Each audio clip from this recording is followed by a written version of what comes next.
Hello again, here from my farm. Today I decided to make a more detailed video about my solar panels and how I installed them, how I made the construction here. So this is the 5th time I'm starting this video, because every time I start some wind blows, and I guess the audio will be terrible, so I hope it doesn't blow too much wind. So first I want to start with the construction. So this is how it looks like.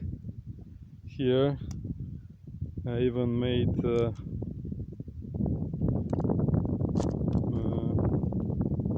another part that maybe in the future I will install some more panels, but I don't know, not for now.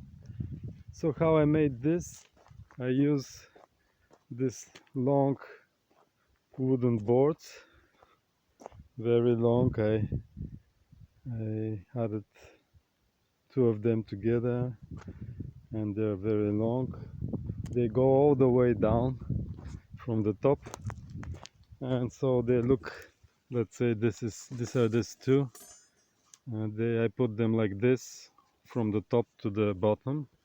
Then I use some metal rods to I drill holes here and here, and I got them together so they don't spread. Then inside I put some metal rods and a steel mesh to make them strong. I use this kind of rods inside. I put 4 rods, 2 on the top, 2 on the bottom, and the steel mesh that goes inside around this form. And after I do this, I use this concrete mixer over here, and I mix some concrete, put a little bit because it's very steep, put a little bit on the bottom. Then by the time I make the new concrete, it dries a little bit, so I put a little bit more, and little by little I fill the whole thing. I was doing maybe 1 or 2 per day, so in a matter of I don't know, 2 weeks I did all of this concrete. And then how I attach the panels, I use this very cheap L-shaped steel. I drilled two holes.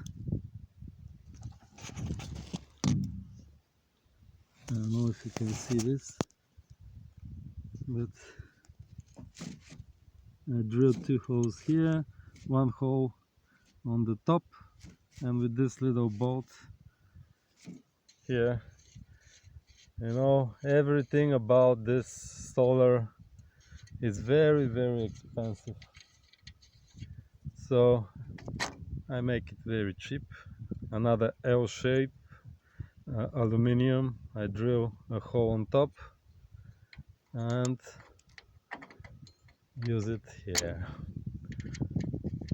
and this is the end plate, and in between I just use a simple washer here, simple washer, and that's enough. Then here I want to show you the grounding of the solar panels. Each and every panel has this grounding detail that I attach on the side, you know, the panels, they have a hole that says ground the panel in this hole, but it wasn't suitable for me, so I drill another hole here on the side, put this metal thing, and then attach every panel to this wire. And here the wire is attached to this grounding lock, and it is grounded over there.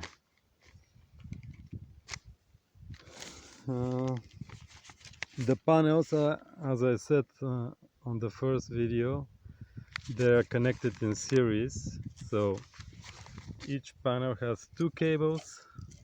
One is plus, one is minus. So let's say this is the first panel. I take the plus from here, the minus goes to the next plus, and next minus goes to the next plus, and if you go all around the end, you will have one minus here left. So I take the plus from this panel, the minus from this panel. It's so simple, you know. You don't need any extensions or anything, just the two panels have enough length for the cables to attach to each other. So I'm left with these two cables, one plus, one minus. Here I connected them to this solar cable that was easier to work with, and then in this box I connected them. I'm not sure if you can see anything. Maybe not. I don't think you can see anything, but they're connected here in this box. And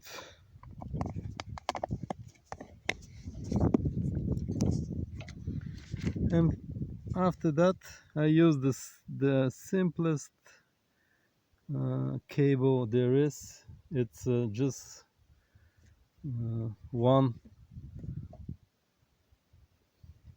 I don't know how you call this. There are just two wires inside this cable. You know, some people say use the solar cable because it has many wires inside and the electricity goes easier, and it's especially for solar installation, blah blah.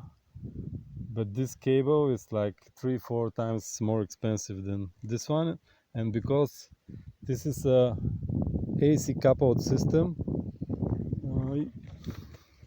and the voltage is very high, maybe like 500 volts, maybe even more sometimes. You don't need this kind of cable. This is a 4 square millimeters cable, and it's just plenty enough for this kind of job. So I save on the cable here as well because of this AC coupled system. You know, if you use DC coupled system and you use solar charge controllers, you cannot reach this kind of voltage, maybe 100 volts, maybe 200 volts maximum. Most of the time 60-70 volts. You need the big thick cables and big thick cable fuses. So the panels I use, these are Q cells made in South Korea. Very good panels, as I researched. And So far I'm very happy with it.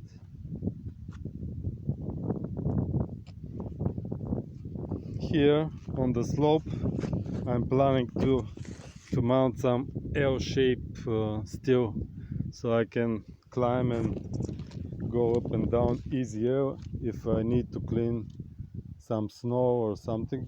Although this year when I had snow I used one very long brush.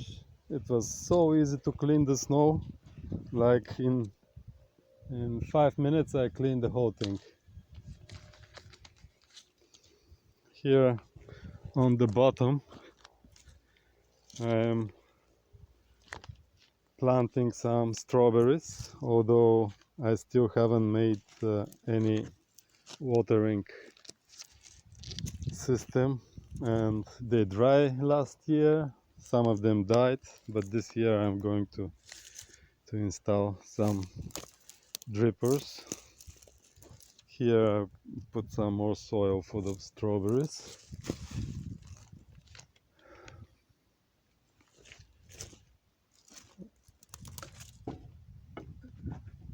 This is how everything looks from the bottom. I also made a few mistakes when I was constructing the concrete, so I had to make some additional concrete, and it became a little bit of a mess, but after all it turns out to be okay. Here you can see some of the mistakes I made, so just take your time, plan everything before you start doing it, because I started, then I changed my mind, and it all took more time than if I had planted it before. Here the cables come from this side. I still have to arrange these cables and put them in proper housing, but the cables came here. They enter do you see anything? I'm not sure.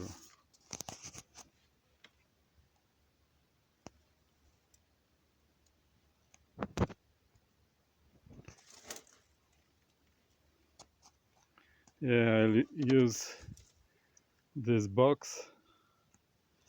The cables enter here from below, and just use this box to protect the entry points here.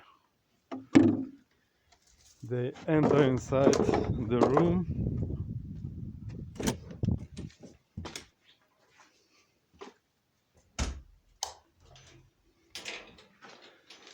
They enter inside the room. They come from here, and from here, these are the cables. They come and they enter this fast acting fuses. So this is 1 fuse, 2 fuse, 3, 4, 5 and 6.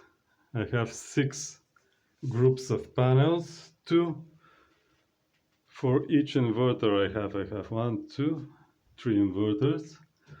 So this is one inverter, this is second inverter, this is third inverter. And the cables enter from above. You can arrange everything from below, whatever you like, but here they come from above. They go through the fuses, plus and the minus, and here we have plus and minus. They go through the fuses, they exit the fuses, plus and the minus, and with these cables, blah blah blah, they come here in the inverter. Also, from this fast acting fuses, we have these 2 surge protections. So this is in case thunder strikes the area. Some of the electricity from the thunder strikes will uh, energize the cables. The electricity will come through the fast-acting fuses. The fuses will blow. These fuses will blow, but some of the electricity will pass through, and it will be absorbed with this surge protection devices. So the electricity will come through, will go, the plus will go here, the minus will go here. So I'm not sure if you saw that, but the electricity will come through here, the plus will come to this part of the surge protection, the minus here, and here on the top it will be taken up to the grounding lug. So any excess energy that passes through before the fuse blows will be absorbed by these devices and will be sent to ground. What else? Maybe if I do it again, maybe not, I'm not sure, but I'm not sure if it's a good idea to put all this DC part, the DC electricity, in a separate box. Although in this one box everything is in one place. I don't know. I think if you have to follow the codes and the rules, I think the DC part should be in a different box. I'm not sure about that. So everything is repeated 3 times here for each inverter.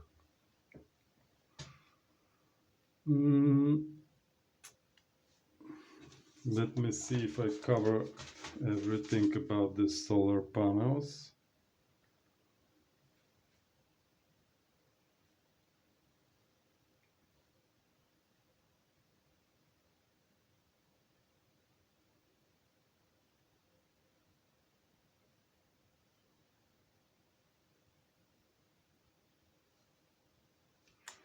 I think that's all. You saw this fabric, the green fabric outside. It is very useful to protect from weeds coming out, and they will start popping up between the panels. So I put this with protection fabric.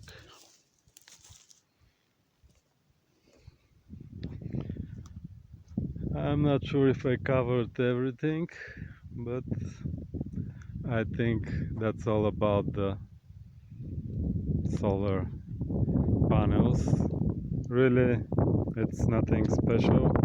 You know, it took me some time to figure out how to connect the surge protection devices, how to arrange everything here in the box, and how to install the inverters here, the connections. I use this very strong metal, L-shaped metal, to hold all these thick cables here. Also here I left one space for a fourth inverter that in the future I may install over here, so that's why I designed this. Maybe in the future I will add one more inverter. Really, I encourage you guys to make your solar AC coupled, because